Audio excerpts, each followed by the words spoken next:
এটা কী শাক বলো তো বন্ধুরা? মেথি শাক। আজকে মেথি শাক ভাজা করব, সেটাই তোমাদের সঙ্গে শেয়ার করে নেব।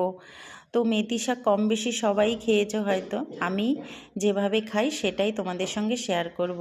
তো মেথি শাকটা সুন্দর করে পরিষ্কার করে ধুয়ে ভালো করে কেটে নিয়েছি। আর ছোট্ট একটা বেগুন ভাজা করে উঠিয়ে নিয়েছি। তারপরে মেথি শাকটা কড়াইয়ের উপরে দিয়ে দিলাম, হালকা হলুদ নুন দিয়ে ঢাকা দিয়ে দেব। যেহেতু মেথি শাক অল্প, আমি বেশি নিয়ে আসিনি, কারণ একটু হালকা তিতকুট লাগে তো, তাই সবাই খেতে চায় না, তাই অল্পই এনেছি, সেটাই তোমাদের সঙ্গে শেয়ার করছি।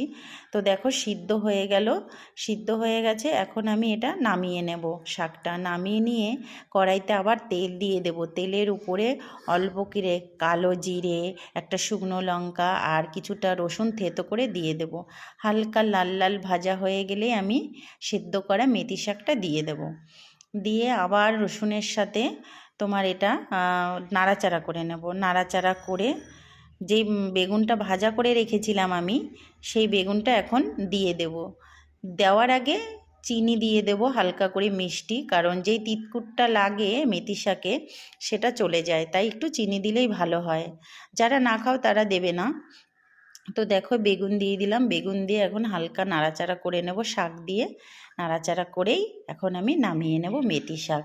তো আমি এইভাবেই খেতে ভালোবাসি মেথি শাক। তোমরা কিভাবে খাও অবশ্যই কমেন্টে জানিও, আর তোমাদের কেমন লাগলো সেটাও জানিও। টাটা।